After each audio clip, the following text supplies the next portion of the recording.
오늘 우리가 함께 나눌 그 말씀은요, 일명 다락방 강화라고 불려지는 그런 말씀입니다. 우리 복음서를 보면 예수님께서 말씀하신 두 가지 아주 대표적인 그런 설교 말씀이 있습니다. 하나는 우리에게 익숙한 바로 산상수훈이라는 그런 말씀이 있고, 또 하나는 바로 오늘 우리가 다룰 이 다락방 강화의 말씀입니다. 이 다락방 강화는 요한복음 13장에서 17장까지의 그 말씀에서 기록되어 있는데, 오늘 우리가 나눌 말씀은 이 다락방 강화의 13장서부터 17장 가운데 있는 것 중에 바로 예수님께서 제자들에게 마지막 주시는 고별 설교의 그 첫 번째 그 부분에 대한 말씀입니다. 다락방 강화는 산상수훈이라 불리는 마태복음 5장에서 7절 그 말씀과 더불어 우리가 하나님의 그 백성으로서 가져야 할 정체성이 무엇인지에 대해서 아주 분명하게 이야기해 주는 그런 말씀입니다. 왜냐하면 이 말씀에는요, 바로 우리가 믿는 이 기독교가 믿고 있는 그 핵심 진리를 비롯하여서 예수님에 관한 그 모든 말씀이 바로 어디에 담겨져 있어요? 바로 이 다락방 강화 말씀, 또 산상수훈의 말씀에 담겨져 있기 때문입니다. 그런데 이 산상수훈과 이 다락방 강화의 말씀이 전하고자 하는 이 핵심적인 말씀은 동일하지만, 이 자세히 살펴보면 이 말씀들이 그 전하고자 하는 그 대상과 또 말씀들이 주고자 하는 그 목적에 있어서 이 산상수훈과 다락방 강화의 말씀이 약간의 차이점이 있는 것을 우리는 볼 수가 있습니다. 먼저 산상수훈은요, 예수님께서 공생애를 시작하면서 첫 번째로 하셨던 그런 대중 설교의 그 말씀입니다. 그래서 산상 뭡니까? 산 위에서 하신 그 말씀이라는 거예요. 그래서 예수님께서 산 위에 모인 자신의 그 제자들과 더불어서 수많은 그 무리들에게 바로 하나님 나라의 백성으로서 누려야 할 복이 무엇인지와 또 그들이 갖추어야 할 삶의 원리가 무엇인가에 대한 그 말씀을 바로 이 마태복음 5장에서 7절의 말씀, 산상수훈의 말씀에서 들려주셨습니다. 반면에 이 다락방 강화는 예수님께서 하신 마지막 그런 고별 설교예요. 마지막 설교예요. 그래서 예수님께서 다락방에 모인 자신의 12 제자에게만, 누구에게만요? 12 제자에게만 바로 자신이 이 땅에 오신 목적과 자신이 제자들의 그 곁을 떠나서 그 후에 하나님 나라에서 어떠한 역사를 이루실지에 대해서 말씀해 주신 것이 이 다락방 강화의 말씀입니다. 따라서 오늘날 우리들은 어떤 신앙을 갖고 있습니까? 바로 예수님의 다시 오심, 하나님의 나라가 이 땅 가운데 임하는 그 소망을 가지고 있는 우리들에게는 바로 이 다락방 강화라는 이 말씀이 어떻게 보면 더 큰 의미를 우리에게 줄 것입니다. 오늘 이 시간 예수님께서 주신 이 말씀을 함께 나누면서 올바른 믿음의 모습으로 예수님의 그 다시 오심과 또 하나님의 나라를 준비하며 기다리는 우리 모두가 되기를 주님의 이름으로 축원합니다. 첫 번째로 우리는요, 근심을 버리는 그런 삶을 살아야 합니다. 예수님의 첫 번째 설교가 무엇이라고 했죠? 산상수훈. 산상수훈의 말씀을 보면 예수님께서 마태복음 5장 3절에 이 많은 무리들에게 제일 먼저 얘기한 것이 있었어요. 뭐라고 말씀하셨을까요? 심령이 가난한 자는 복이 있나니 천국이 그들의 것임이요 라는 아주 긍정적인 말씀을 해주셨어요. 그것을 시작해서 뭐예요? 팔복에 대한 그 말씀에서 이 복하면 좋지 않습니까? 복 싫으신 분 있어요? 근데 그 팔복에 대한 그 말씀을 주셨어요. 그런데 이것과는 다르게 이 다락방 강화의 그 첫 번째 말씀인 본문 1절에서는 다음과 같은 말씀으로 시작하고 있어요. 너희는 마음에 근심하지 말라. 하나님을 믿으니 또 나를 믿으라. 이 구절에서 말하는 이 근심하다라고 번역된 이 헬라어 단어는요, 흔들다, 혼란에 빠뜨리다 라는 그런 의미를 가지고 있습니다. 그래서 이 단어가 사용된 성경의 그 이야기를 찾아보면 예수님께서 이제 자신이 십자가에 달려야만 한다라는 그 사실로 인해서 마음이 괴로워하신다라는 그런 표현을 할 때 바로 이 단어가 사용되었고, 또한 가룟 유다가 자신을 팔 것이라는 그 사실을 아시고 마음이 괴로운 상태에 계실 때라는 것을 표현하실 때 이 동일한 단어가 사용됐다라는 거예요. 그리고 이외에도 이 단어가 사용된 것을 보면 그냥 마음이 괴로운 여러 가지 그 상황들에 대해서 나타날 때에 이 단어가 사용됐다라는 것입니다. 따라서 예수님께서 제자들에게 근심하지 말라라고 말씀하신 거는요, 물론 첫 번째는 제자들이 가지고 있는 어떠한 그 근심이 있었기 때문에 근심하지 말라라고 말씀하신 거예요. 근데 이와 더불어 뭐냐면 자신이 떠난 후에 이 남겨진 이 제자들에 대한 걱정과 그 근심을 가지고 계셨던 바로 그 예수님 자신의 그 마음을 동일하게 표현한 말씀이기도 한다라는 것이에요.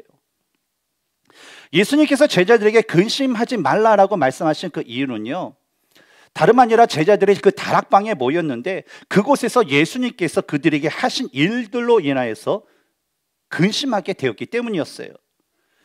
예수님과 함께 입성한 이 제자들은요, 어떤 상태에 있었나요? 수많은 사람들이 뭐 호산나 다윗의 왕이요 하면서 뭐 자기 겉옷도 깔아주고 그쵸? 막 이 종려나무 가지도 하면서 막 환호해 주니까 어때요? 좋아요, 안 좋아요? 좋죠. 누군가가 딱 들어오면 우리가 와 해주면 기분 왜 이렇게 난리야 하는 분 계실까요? 아니면 뭐 부끄럽지만 웬일이야 그러면서 좋아하잖아요. 좋아했어요. 그러고 나서 이 6월절을 맞아여서 모처럼 이 만찬하기 위해서 이 다락방에 모여서 뭐 떡도 나누고 이 포도주도 마시면서 기분 좋게 있었는데, 아니 갑작스럽게 이 다락방에 모였던 이 제자들에게 예수님께서 행하신 행동과 그 말씀은요, 갑자기 이 제자들을 당황하게 만들고 분위기를 그냥 싸게 만들면서 그냥 걱정에 빠지게 만들게 되었다는 거예요. 왜냐하면 어떤 행동을 하셨냐면, 당시에 가장 낮고 비천한 종들이 하는 이 발 씻는 그런 일을요, 바로 예수님께서 갑자기 일어나신 허리에 수건을 두르시고 어때요? 야 발레나 해서 발을 일일이 다 닦아주셨다라는 거예요. 그리고 두 번째는 어떤 일이 있었냐면, 예수님께서 제자들에게 얘기하는 것이 뭐냐면, 야 너희들 중에 나를 팔 자가 있을 것이야 라는 그런 말씀도 해주세요. 근데 그걸로 끝나면 좋을 것 같은데, 내가 이젠 너희들 곁을 이제 떠나게 될 거야 라는 말씀. 또 하나는 뭐냐면, 베드로가 예수님이 어디를 가든지 저는 예수님을 따라가고 예수님을 위해서 목숨을 버리겠습니다 라고 호언장담 딱 했는데, 그 순간에 예수님께서 하신 말씀 뭐예요? 야 내가 나를 다구기 전에 3번 부인할 거야 라는 그 말씀을 계속적으로 주셨기 때문이에요. 그러니까 어때요? 처음에는 기뻐가지고 너무나도 분위기가 좋고 너무나도 신나는데, 예수님께 한마디 한마디 전해주는 것은 뭐예요? 부정적인 그 말씀을 하다 보니까 너무나도 뜬금이 없던 거예요. 너무나도 당황할 수밖에 없었다라는 것이죠. 그런데 이런 제자들의 모습을 보면서요, 예수님의 그 마음에도요 근심이 있기는 마찬가지였다라는 것입니다. 그동안 3년이라는 시간 동안에 예수님은 제자들과 그냥 밤낮 가릴 거 없이 그들과 동고동락을 하면서 시간을 보내셨어요. 그리고 시시때때로 예수님께서 이 땅에 오신 이유가 무엇이고 목적이 무엇이고, 그리고 자신이 앞으로 가야 할 그런 고난의 길이 어떤 것에 대해서 계속적으로 얘기해 주셨다는 거예요. 하지만 그럼에도 불구하고 여전히 3년이 지난 바로 그 6월절 맞아여서 이제 그 다음 날이면 십자가에 달릴 그 예수님은 그 제자들의 상태를 볼 때는 아직까지 자신이 말했던 그 모든 것들을 온전히 깨닫지 못하고 알지 못했기 때문이라는 거예요. 제자들은요 그냥 예수님을 따라다니는 것이 좋았어요. 그 예수님을 따라다니면서 사람들이 우와 어떻게 예수님의 제자가 되셨어요, 예수님과 같이 있으니까 당신도 진짜 멋있게 생겼네 하면서 여러 가지 그 말을 듣는 것을 너무나도 좋아했어요. 그리고 예수님을 따라다니다 보니까 어때요? 굶주렸을까요? 아니면 굶주리지 않았을까요? 굶주리지 않았다라는 거예요. 왜냐하면 예수님 먹을 게 없습니다. 그랬더니 예수님께서 축복해 주시면 막 여러 가지 하니까 계속 공급해 주시는 그 은혜를 누리니까 어때요? 그 모든 것들이 다 좋았다라는 것이죠. 그런데 갑자기 예수님께서 제자들을 남겨놓고 내가 떠나겠다, 그리고 내가 가는 곳은 너희들이 같이 갈 수 있는 곳이 아니다라는 그 말씀에 제자들은요 여전히 예수님께서 뭔 말을 하시는지 깨닫지 못하고요 그저 뭐예요? 걱정과 염려로 근심에 쌓이게 되었다는 거예요. 도대체 예수님이 어디 가신다는 거, 우리를 버리신다는 거야, 어쩐다는 거야, 새로운 제자들이 생겼나, 여러 가지 그런 생각들이 있었겠죠. 그런데 예수님의 경우에도요 이러한 상황에 있는 제자들을 놔들고 이제 자신이 십자가의 길을 가야 한다는 것은요 마치 살얼음판에 자신의 귀한 아기를 놓는 그 어머니의 마음과 같았을 것이라는 거예요. 사실 여러분, 고민이라는 것 어떻습니까? 고민이라는 것은요 우리 일상 속에서 늘 우리가 하는 그런 일들입니다. 그래서 사서 고생을 한다라는 그 말뜻이 있듯이 우리들의 삶을 이렇게 보면 사서 고생을 하는 그런 분들이 너무나도 많아요. 그렇지 않습니까? 예를 들어서 사람들이 고민하는 것이 주로 무엇입니까? 자녀에 대한 거, 돈에 대한 거, 학업에 대한 거, 사업에 대한 거 등등 자신의 그 삶에 관련된 그 모든 영역에 있어서요, 모두 계속적으로 걱정, 근심을 하고 있다라는 것이죠. 그런데 사람들이 가지고 있는 이 걱정에 대한 것을 분석을 해보면 한 90% 이상이요, 그냥 자신의 그 스스로의 생각에서 나온 것이고, 진짜 현실적으로 일어나는 것들에 대한 그 걱정은요, 한 10%도 안 된다라는 것이에요. 다시 말하면요, 사람들은요, 실제로 일어나는 그 일보다는요, 스스로 자신이 만든 그런 생각의 그 걱정으로 근심하는 경우가 너무나도 많다라는 거예요. 이번 주 저는 어떤 근심을 하고 있었을까요? 여러 가지가 있겠지만 가장 대표적인 거, 오늘 날씨가 좋아야 될 텐데. 그렇죠? 일기예보는 비 안 온다고 벌써 2주 전서 됐는데 제 마음 가운데 뭐가 있어요? 날씨가 좋아야 될 텐데 하는 걱정. 근데 이에 대해서 심리학자인 어니 젤린스키라는 그 분이 자신의 그 저서인 모르고 사는 그 즐거움이라는 그 책에서 다음과 같은 그 연구 결과를 적어 놓게 됩니다. 뭐냐면 걱정의 40%는 절대 현실로 일어나지 않고, 걱정의 30%는 이미 일어난 일에 대한 것이고, 걱정의 22%는 사소한 고민이고, 걱정의 4%는 우리 힘으로 어쩔 도리가 없는 일에 대한 것이고, 걱정의 4%는 우리가 바꿔놓을 수 있는 일에 대한 것이다 라는 거예요. 따라서 이 젤린스키 연구 결과에 의하면 사람들이 이 고민한 걱정의 96%가 뭐예요? 우리가 할 필요도 없고 불필요한 그 걱정을 우리들은 날마다 하고 있다라는 것입니다.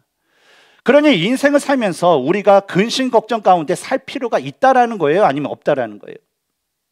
특히 우리가 예수 그리스도를 믿고 또 창조주 하나님이시고 이 전능자시고 이 세상을 통치하시는 바로 하나님과 예수님을 믿는 우리들 같은 경우에는 바로 걱정, 근심 가운데 살 필요가 있다라는 거예요? 아니면 없다라는 걸까요? 당연히 없다라는 거예요. 세상 사람들의 96%도요, 그냥 고민할 필요가 없는 거예요. 그거는 고민을 밤새 해서 해결될 문제가 아니라는 거예요. 근데 그런 걱정을 하고 다니는데, 우리는 신앙을 가진 사람들은요, 더군다나 어때요? 그 4%까지도 누가 책임져 줘요? 하나님께서 책임져 주시기 때문에 걱정할 필요가 없다라는 거예요. 근데 참 신기하면서 이상한 것은요, 마치 이 코로나와 같은 이 전염병이 이 개인에게 이제 감염이 되게 되면 어때요? 희한하게 그 개인이 개인을 통해서 가정이 전염되고, 또 가정을 통해서 직장, 또 지역, 나라와 전 세계에 그것을 감염시키면서 어때요? 이 세상을 마비시킨다는 거예요. 근데 이처럼요, 이 근심이라는 작은 근심이라는 것이 만약에 우리의 마음 가운데 생긴다면, 생긴다면 바로 우리가 생각하는 것과는 더 무서운 그 영향력이 끼쳐서 어때요? 우리의 마음을 점점 병들게 하고 우리의 모든 삶의 영역을 마비시키게 된다라는 거예요. 글쎄 어때요? 아무런 걸 걱정할 필요 없는데 앉으나 서나 근심 걱정, 앉으나 서나 근심 걱정. 그러다가 어때요? 잘못되면 더 악한 그런 결과를 맞이하게 된다는 거예요. 예수님께서는 이러한 그 인간의 연약함, 우리들의 그 연약함과 바로 근심이 가지고 있는 이 강한 힘이라는 것을 아셨기 때문에요, 사람들에게 주시는 첫 번째 그 말씀과 마지막 말씀에서 우리로 하여금 말씀하지 말라고 하신 것이 뭐예요? 바로 염려와 근심을 하지 말라는 거예요. 오히려 뭐로 하라고요? 바로 오직 하나님만 믿으라 라고 말씀을 하셨다라는 것입니다. 이에 대해서 산상수훈 말씀 중에 하나인 마태복음 6장 26절에서 30절 말씀을 보면 왜 우리가 걱정, 근심을, 염려를 하지 말아야 하는지에 대해서, 그렇게 명령을 하셨는지에 대해서 우리는 볼 수가 있습니다. 우리 함께 말씀 한번 읽어볼까요? 시작. 공중의 새를 보라. 심지도 않고 거두지도 않고 창고에 모아 들이지도 아니하되 너희의 하늘 아버지께서 기르시나니 너희는 이것들보다 귀하지 아니하냐. 누가 귀해요? 우리가 계속 읽겠습니다. 너희 중에 누가 염려함으로 그 키를 한 자라도 더할 수 있겠느냐? 또 너희가 어찌 의복을 위하여 염려하느냐? 들의 백합화가 어떻게 자라는가 생각하여 보라. 수고도 아니하고 길쌈도 아니하느니라. 그러나 내가 너희에게 말하노니 솔로몬의 모든 영광으로도 입은 것이 이 꽃 하나만 같이 못하였느니라. 오늘 있다가 내일 아궁이에 던져지는 들풀도 하나님이 이렇게 입히시거든. 하물며 너희일까 보냐. 믿음이 작은 자들아. 여러분, 하나님을 믿는다고 하면서도요, 뭐 먹고 입고 사는 문제에 대해서 염려하고 근심하는 것은요, 다른 말로 표현하자면요, 바로 그 하나님을 100% 믿지 않는다라는 거예요. 하나님을 100% 믿지 못하는 이유는요, 여러 가지 이유가 있을 것인데 그 가장 대표적인 이유가 있다면요, 바로 그 하나님을 내가 머리로는 잘 알고 있는데 바로 성령 하나님의 은혜로 내가 하나님을 내 마음으로 인격적으로 경험하지 못하여서 알지 못하기 때문이라는 것입니다. 그렇다면 우리가 근심을 버리고 하나님의 나라를 올바른 믿음의 모습으로 준비하며 기다리기 위해서는 우리가 가져야 할 두 번째 모습인 바로 예수님이 하나님이 되심을 온전히 믿으며 살아야 한다라는 거예요. 1절 후반부를 보면 예수님께서 하나님을 믿으니 또 나를 믿으라 라고 말씀하신 것을 볼 수가 있습니다. 근데 하나님을 믿듯이 예수님을 믿는다라는 것은요, 우리가 가진 믿음 생활에 있어서 너무나도 중요한 말씀이라는 거예요. 왜냐하면 하나님을 믿듯이 예수님을 믿는다는 것은 결국 우리가 믿는 하나님이 삼위일체 하나님이라는 것을 믿는다라는 것이고, 또 삼위일체 하나님께서 우리를 위해서 구원을 계획하셨고 구원을 이루셨고 구원을 주시는 분이라는 것을 믿는 것이 되기 때문입니다. 특히 이 믿는다라고 번역한 이 헬라어 그 단어는요, 이 용법이 뭐냐면 현재 명령형으로 쓰여지고 있다는 거예요. 그러니까 뭡니까? 이 문법적으로 우리가 해석을 해보면 하나님과 예수님을 믿는 것을 어떻게 하라고요? 현재 명령, 계속적으로 이것을 잠시라도 쉼 없이 어때요? 계속적으로 믿어야 된다는 거예요. 믿음이 끊이지 않는 그런 삶을 살아야 한다라는 의미입니다. 골로새서 1장 15절을 보면 그는 보이지 아니하는 하나님의 형상이요 모든 피조물보다 먼저 나신 이시니라라는 그 말씀처럼요, 예수님은요 보이지 않는 그 하나님의 형상이십니다. 따라서 우리는요, 영이시고 거룩한 하나님을 우리가 직접 볼 수는 없지만 바로 예수님께서 우리와 같은 몸으로, 종의 몸으로 이 땅에 오심으로 인해서 우리는 예수님을 통해서 비로소 하나님을 볼 수 있는 그 큰 은혜를 얻게 되었다라는 것입니다.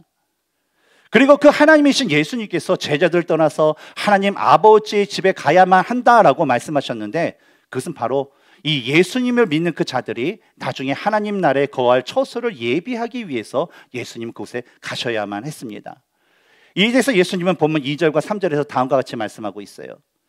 내 아버지 집에 거할 곳이 많도다. 그렇지 않으면 너희에게 일렀으리라. 내가 너희를 위하여 거처를 예비하러 가노니 가서 너희를 위하여 거처를 예비하면 내가 다시 와서 너희를 내게로 영접하여 나 있는 곳에 너희도 있게 하리라.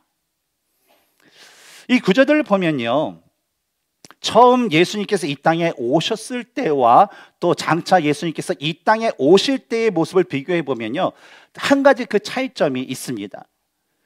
예수님께서 처음 이 땅에 오셨을 때는요, 사람들로 하여금 예수님을 영접하여 하나님의 자녀가 되는 그 구원에 이르게 하시는 그 칭의라는 것을 주시기 위해서 이 땅에 오셨다라는 거예요. 그런데 예수님께서 다시 이 땅 가운데 오실 때는요, 바로 예수님께서 누구요? 하나님의 자녀들, 바로 예수 그리스도를 믿어 하나님의 자녀가 된 그 사람들을 직접 예수님께서 영접하심으로써 그들에게 구원을 주시는 구원의 완성을 주시는 바로 영화의 그 구원을 주시기 위해서 이 땅 가운데 오신다는 거예요. 첫 번째는 대상이 누구예요? 믿지 않는 모든 사람들이에요. 근데 예수님께서 다시 이 땅에 오실 때 그 대상이 누구예요? 바로 믿음의 사람들이라는 것이죠. 그러면 두 번째 오실 때 나는 대상에 포함됩니다 라고 생각하시는 한번 손 한번 들어보세요. 들으셔야 돼요. 예, 고민하시면 안 됩니다. 바로 사도행전 4장 12절에 다른 이로서는 구원을 받을 수 없나니 천하 사람 중에 구원을 받을 만한 다른 이름을 우리에게 주신 일이 없음이니라 하였더라 라는 그 말씀처럼 이 제자들을 비롯해서 예수님을 믿는 모든 사람들을 위해서 바로 예수님만이 가실 수 있고 예수님만이 하실 수 있는 일을 이루기 위해서 바로 예수님은 그 제자들을 떠나 그곳에 가야만 했던 것이었습니다. 근데 4절을 보면 예수님께서 제자들을 떠나시기 전에 그들에게 내가 어디로 가는지 그 길을 너희가 아느니라 라고 말씀하신 것을 볼 수가 있어요. 근데 이 말씀을 언뜻 보기에는 제자들이 예수님께서 어디로 가시는지 알고 있겠구나 라는 것, 예수님께서 가셔야만 하는 어떤 죽음과 어떤 부활과 또 승천에 대한 것을 제자들이 잘 알고 있나 보다라고 우리는 생각할 수가 있습니다.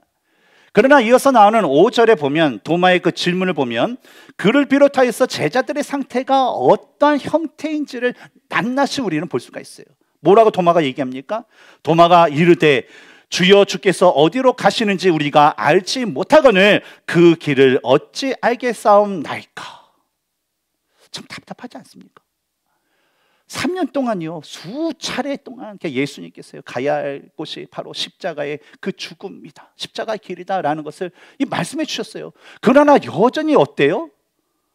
내일이면 이제 그 길을 가야 되는데 제자들은요, 제가 예수님이 어디로 가는지 알지 못합니다 라고 얘기해요. 우리 자녀들에게 야 사람답게 살아야 다, 공부를 해야지 돼, 그걸 수없이 얘기해도 애들이 제일 하지 않는 게 뭐예요? 공부예요. 그러고 나서 나중에 커서 제대로 공부 못해서 좋은 어떤 환경이 이제 조금 안정되지 못한 사람에게 또 누굴 원망해요? 아유, 우리 어머니가 그때 나를 한번 꼬집어 주시지, 우리 아버지가 한 대 나를 좀 때려주면 내가 정신 번쩍 차렸을 텐데 라는 그 후회를 하죠. 그러나 그렇게 후회하는 사람 치고 또 꼬집었다고 때렸다고 해서 제대로 한 사람은 없다라는 것이죠. 근데 이 제자들도 그랬어요. 예수님께서 그렇게 얘기하셨어요. 그렇게 강조하셨어요. 근데 왜 제자들은요 여전히 이런 모습을 갖고 있는 것일까요? 3년이라는 동안, 우리는 3년이라고 해봤자 볼 수 있는 게 새벽기도 오신 분들은 일주일에 한 4-5번 이렇게 보고, 또 금요 찬양 예배 가운데 오신 분은 일주일에 2번 보고, 주일만 오신 분은 한 번만 보지 않습니까? 그러니까 3년이라는 우리가 세월 동안 지냈다라고 하지만 예수님과 제자들 관계는 어때요? 밤낮 그냥 같이 자고 같이 먹고 같이 동행 3년 동안 했어요. 그럼에도 왜 불구하고 여전히 이들은 예수님의 하신 말씀을 모르는 그런 상태로 있을까요? 바로 성경을 보면요, 그들에게 성령 하나님의 그 임재, 그들이 성령 하나님의 임재를 경험하지 못했기 때문이에요. 아무리 듣고 아무리 배워서 성경에 대한 많은 지식을 갖고 있다 하더라도요, 성령 하나님의 은혜가 없이는요 성경에 담겨진 하나님의 뜻과 그 진리를 결코 알지를 못합니다. 그리고 예수님께서도요 그들의 형편을 알고 계셨기 때문에 야 이 어리석은 녀석들아, 네가 3년 동안 얘기했던 게 뭐였어? 아직까지 기억도 못해? 너희들은 도대체 IQ가 어떻게 돼? 하면서 나무라셨어요? 안 하셨어요? 전혀 나무라지 않으셨어요. 그들의 형편을 아셨기 때문에 이 그들의 그런 어리석음에 책망하기보다는 그냥 그들이 장차 알게 될 것, 그들이 장차 자신을 따라서 가야 할 그 길에 대해서 그대로 말씀만 해주셨어요. 우리 6절을 같이 읽겠습니다. 시작. 예수께서 이르시되 내가 곧 길이요 진리요 생명이니 나로 말미암지 않고는 아버지께로 올 자가 없느니라. 이 구절에서 예수님께서 사용하신 나는 누구이다 라는 그 표현은요 우리가 구약 성경에서 봤던 아주 중요한 표현입니다. 뭐냐면 출애굽기를 보면 이 하나님께서 모세를 불러서 자신을 이게 소개하게 됩니다. 아니 유대인들이 히브리인들이 자기가 이렇게 소개하는 사람이 누구냐 그러면 제가 하나님에 대해서 뭐라고 소개합니까? 했대. 하나님께서 뭐라고 얘기하셨어요? 나는 스스로 있는 자니라 라는 거예요. 근데 이 표현이 어때요? 바로 나는 뭐뭐이다 라는 이 표현이라는 것이죠. 바로 예수님은요 자신이 하나님이심을 바로 제자들에게 밝히시면서 먼저 자신이 가는 그 목적지와 장차 제자들이 가야 할 그 목적지가 바로 하나님 나라에 계신 하나님이시라는 것을 말씀하셨다라는 거예요. 그리고 예수님 자신이 하나님께로 가는 구원의 길이 되시고 예수님 자신의 진리 그 자체이시며 또 예수님 자신이 생명을 주시는 분이시다라는 것을 바로 제자들에게 분명하게 말씀하신 것이에요. 또 특히 예수님께서 말씀하신 길, 진리, 생명의 그 단어에 뭐가 붙어 있다고 했죠? 영어를 찾아보면 어때요? 헬라어나 영어에 정관사 더가 붙어져 있어요. 그래서 뭐예요? 예수님이 이 세상에 있는 여러 길과 여러 진리와 여러 생명 중에 있는데 그 중에 하나인 분이 아니라 어떤 분이라는 거예요? Only one. 아주 유일무이한 그런 길이 되시고 진리가 되시고 생명이 되시는 분이시다라는 것을 말씀해 주신 것입니다. 따라서 유일한 길이신 예수 그리스도를 통하지 않고서는요, 어디로 갈 수 없어요? 절대 하나님께로 갈 수 없어요. 유일한 진리신 예수님을 통하지 않고서는요, 하나님을 알 수 있어요? 없어요? 결코 알 수 없어요. 유일한 생명이신 예수님 없이는 바로 영원한 생명도 얻을 수 없다라는 것입니다. 그리고 7절에서 예수님은 제자들에게 다음과 같은 말씀을 해주십니다. 너희가 나를 알았더라면 내 아버지도 알았으리로다. 이제부터는 내가 그를 알았고 또 보았느니라. 예수님이 자신이 하나님이시고 예수님 자체가 하나님께서 자기 자신을 나타내신 것이기 때문에 예수님을 본 자는 이미 하나님을 본 것과 마찬가지다라고 말씀하신 것입니다. 그러나 안타깝게도요, 제자들은 여전히 그 예수님의 말씀을 깨닫지 못합니다. 왜냐하면요, 아직 제자들에게 누가 임하지 않았어요? 성령 하나님께서 임하지 못해서 성령을 알지 못했기 때문에 그런 지혜가 없어요. 그런 상태였어요. 또한 당시 시대 사람들은요, 어떤 고정관념이 있었냐면 신은 계시는데 신은 우리 눈에 보이지 않는다. 신과는 결코 우리는 대면할 수 없다라는 그 고정관념을 갖고 있었기 때문에 예수님께서 하나님 되신다라는 그 사실을 아무리 얘기해줘도 아무리 보여줘도 뭐예요? 제자들이 알아요? 몰라요? 모른다는 거예요. 우리 신앙생활 가운데서도 그렇지 않습니까? 하나님의 말씀, 신앙생활이라는 게 우리가 이론적으로 논리적으로 이게 이해가 돼서 믿는 게 우리 신앙이에요? 아니에요. 은혜로 이게 믿어지는 거예요. 은혜로 믿어지는 거예요. 오늘 마찬가지로 우리가 예수님을 온전히 믿어서 성령 하나님의 임하시는 그 성령 침례를 받아야만 우리는 하나님의 말씀을요, 온전히 깨달을 수 있고 온전히 믿을 수 있어요.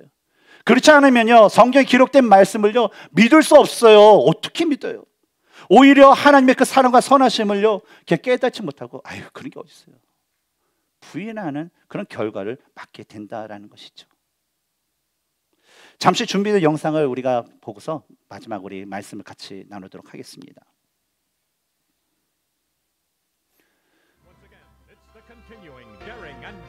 제가 미국에 와서 즐겨봤던 그런 카툰입니다.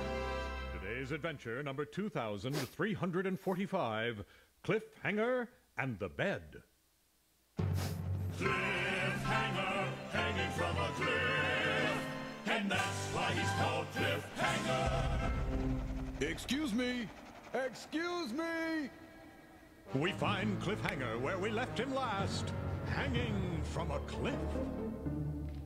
Can't hold on much longer. Suddenly below him, Cliff sees two movers carrying a large Ed.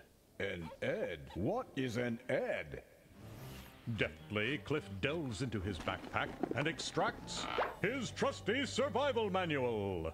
Using his expert decoding skills, Cliff begins to read. Earache, easel, here it is, Ed. When you see an Ed, find the letter B, then drop it. Ed, bed. I get it. It's a bed. Has intrepid Cliffhanger made his escape at last? This is as easy as falling out of bed. Uh-oh. And that's why he's called Cliffhanger. Can't hold on much longer.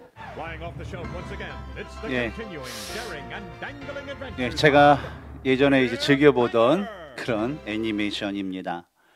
근데 우리가 잠시 이렇게 보면서 아마 이 보면서 저게 무슨 스펠링인가 무슨 단어인가 아마 퀴즈를 풀으신 분도 계셨을 것이라 생각해요. 예. 근데 처음 보는 분들은 참 어려울 거예요. 그렇죠? 그게 B가 들어가는지. 우리 애니메이션에서 나오는 이 조난당한 이 등산가의 그 모습은요, 우리가 자세히 살펴보면 오늘날 이 세상을 살아가는 사람들의 모습을 그대로 표현하고 있다라고 저는 생각을 합니다.